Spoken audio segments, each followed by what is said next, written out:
નમસ્કાર વિદ્યાર્થી મિત્રો, આજે આપણે ધોરણ 8 વિષય વિજ્ઞાન પાઠ નંબર 10 તરુણાવસ્થા તરફ એનો અભ્યાસ કરવાનો છે. ગયા વિડિયો લેક્ચરની અંદર આપણે અલગ અલગ પ્રકારના જે પ્રાણીઓ છે એ પ્રાણીઓમાં કયા કયા પ્રકારની ગ્રંથિનું વિશેષ મહત્વ છે તેના વિશે જાણકારી મેળવી. ત્યારબાદ આજે આપણે જોઈએ તો સ્વાસ્થ્ય માટે વ્યક્તિગત સ્વચ્છતા શા માટે આવશ્યક છે. જો આપણે સ્વચ્છ રહેવું હોય તો શા માટે આપણે પોતાની જાતને, પોતાના શરીરને શારીરિક અને માનસિક રીતે સ્વસ્થ રાખવા જોઈએ. તો સૌથી પહેલું કારણ કે પ્રત્યેક વ્યક્તિએ દરરોજ સ્નાન કરવું જોઈએ. કોઈ પણ વ્યક્તિ હોય જો પોતાના શરીરને સ્વસ્થ રાખવું હોય તો દરરોજ સ્નાન જરૂરી છે. દરરોજ સ્નાન કરશે એટલે પોતાની શરીરમાં આખો દિવસ કે રાત્રિ દરમિયાન ભેગા થયેલા જે ચેપગ્રસ્ત બેક્ટેરિયા છે, વાયરસ છે, એ સ્નાન કરતી વખતે પાણી મારફતે દૂર થઈ જશે. છોકરાઓ માટે આ સ્નાન કરવું અત્યંત જરૂરી છે. છોકરાઓને દરરોજ સ્નાન કરવું જરૂરી. શા માટે જરૂરી છે? કારણ કે છોકરાઓમાં પ્રસ્વેદ ગ્રંથિ વધારે પડતી ક્રિયાશીલ હોય છે. આપણને ખબર છે આપણા આખા શરીરની અંદર પ્રસ્વેદ ગ્રંથિ ફેલાયેલી છે. છોકરીઓની સરખામણી કરવા જઈએ તો છોકરાઓમાં આ પ્રસ્વેદ ગ્રંથિ વધારે પડતી ક્રિયાશીલ. વધારે પડતી ક્રિયાશીલ એટલે કે પ્રસ્વેદ ગ્રંથિમાંથી જે પ્રવાહી બહાર આવે એને આપણે પરસેવો કહીએ. અને છોકરાઓને પરસેવો વધારે પ્રમાણમાં બળતો હોય છે. એના કારણે કારણ કે છોકરાઓમાં પ્રસ્વેદ ગ્રંથિ વધારે ક્રિયાશીલ હોય એટલા માટે. જો પ્રસ્વેદ ગ્રંથિ વધારે ક્રિયાશીલ હોય તો પરસેવો વધારે વળે. આ પરસેવો વધારે વળવાને કારણે શરીરમાંથી શું આવે?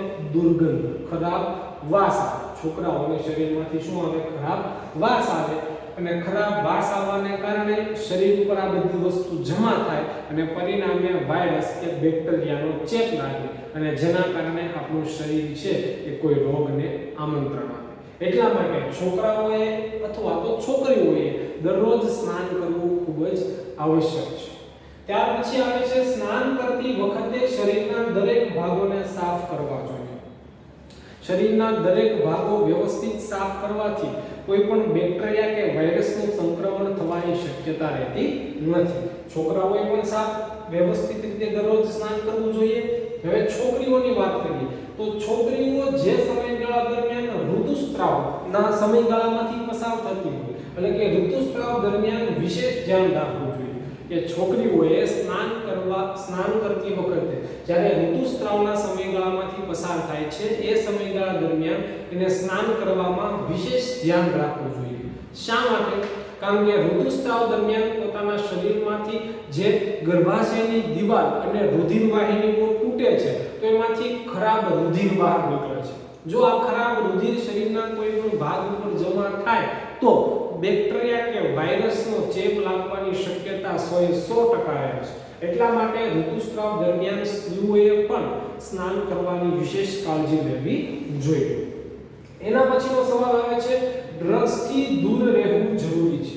આપણા સમાજની અંદર ઘણા બધા એવા નશાકારક પદાર્થો છે કે આ પદાર્થોનું એકવાર સેવન કરી લીધા પછી આપણને આપોઆપ એનું સેવન કરવાની ઈચ્છા થાય છે. એટલા માટે ડ્રગ્સ એક નશાકારક પદાર્થ છે. ડ્રગ્સ છે, દારૂ છે, ગાંજો છે, એ બધી નશાકારક પદાર્થો કહેવાય. તમાકુ છે, એ વસ્તુનું આપણે ક્યારેય કોઈ વ્યક્તિ દ્વારા એકવાર લઈ લીધા પછી બીજે દિવસે આપણને આપોઆપ એ સેવન કરવાની ઈચ્છા થાય છે. એટલા માટે આપણે કોઈ દિવસ આવા નશાકારક પદાર્થોનો હાથ ડાળવો જોઈએ નહીં. એમાં તરુણાવસ્થા દરમિયાન તો ખાસ કે તરુણાવસ્થા દરમિયાન આપણું મગજ એટલું બધું શાર્પ હોય છે કે આપણા મગજને હંમેશા જે આપણા શરીરને ગમે એવી પ્રતિક્રિયા કરવા માટે સતત પ્રેરાતું હોય છે.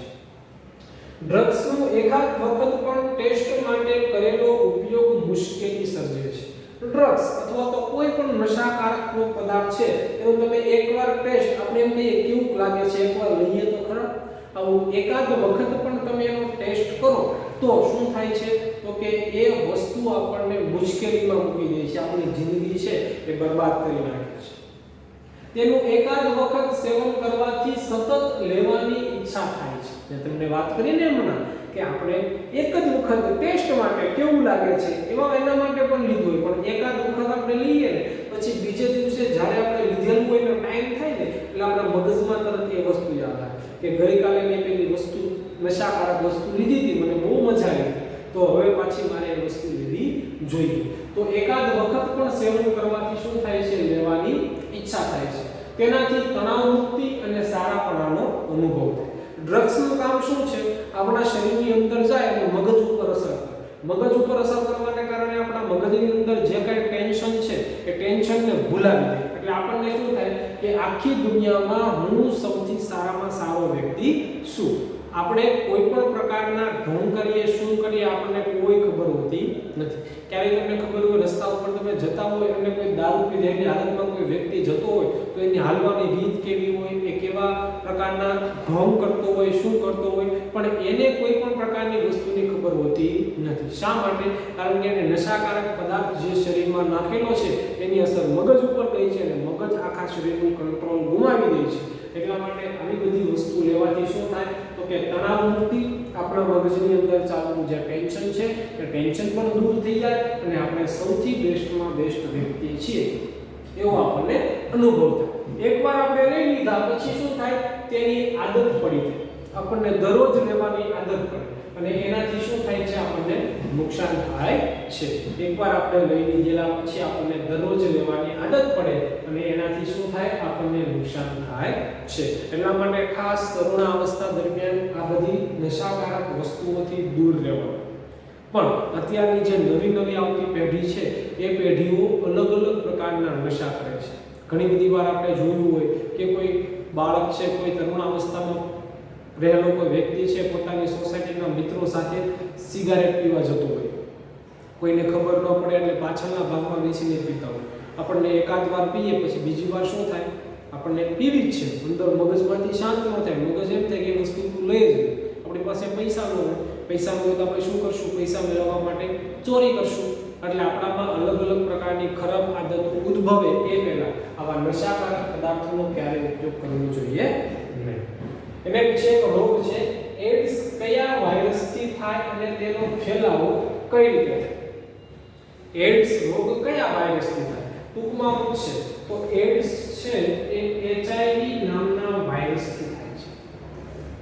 એડ્સ જે છે એ એચઆઈવી નામના વાયરસથી થાય છે. એનો ફેલાવો કઈ રીતે થાય? એચઆઈવી ચેપગ્રસ્ત સોય કે સિરિંજથી. એક્ઝામ્પલ તરીકે આપણે દવાખાને જઈએ છીએ તો ડોક્ટર આપણને ઇન્જેક્શન આપશે, પછી એની ઉપર જે સોય છે અથવા તો સોયની નીચે જે કલરફુલ આકારનું પ્લાસ્ટિકની જે વસ્તુ છે એને કહેવાય સિરિંજ. એ શા માટે બદલી નાખે છે?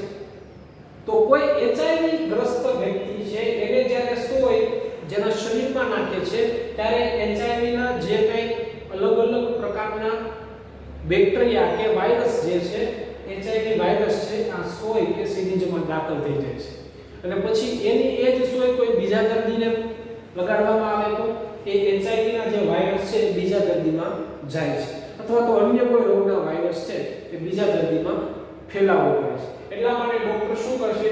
દરેક વ્યક્તિને જ્યારે ઇન્જેક્શન આપશે તો દરેક વ્યક્તિના સોય અને સિરિંજ શું કરી નાખશે? બદલી નાખશે. એટલે એચઆઈવી ચેપગ્રસ્ત વ્યક્તિને સોય કે સિરિંજ દ્વારા પણ એડ્સનો ફેલાવો થાય. બીજું કે કોઈ માતા છે એ બાળકને જન્મ આપેલો છે, એ માતાને એડ્સ નામનો રોગ છે, એને બાળકને જન્મ આપ્યો છે અને બાળકને જ્યારે સ્તનપાન કરાવે છે, સ્તનપાન કરાવે છે ત્યારે માતામાં રહેલું દૂધ એ જ્યારે બાળકને પીવડાવે છે ત્યારે દૂધ મારફતે પણ એચઆઈવી ગ્રસ્ત એચઆઈવી ના જે અણુઓ છે, એચઆઈવી ના જે વાયરસ છે એના બાળકમાં પ્રવેશે. માતાને એચઆઈવી છે પણ બાળકને એચઆઈવી એડ્સ રોગ નથી, પણ જો માતા બાળકને સ્તનપાન કરાવશે તો માતામાંથી પણ એચઆઈવી ના વાયરસ કોનામાં પ્રવેશ છે? બાળકમાં પ્રવેશ છે. એચઆઈવી ચેપગ્રસ્ત વ્યક્તિના સીધા જાતીય સંપર્ક દ્વારા કોઈ પણ વ્યક્તિને એડ્સ નામનો રોગ છે એની સાથે આપણે શારીરિક સંબંધ બાંધીએ તો પણ એ વ્યક્તિમાં રહેલા એડ્સના વાયરસ છે આપણા શરીરની અંદર પ્રવેશ કરે છે.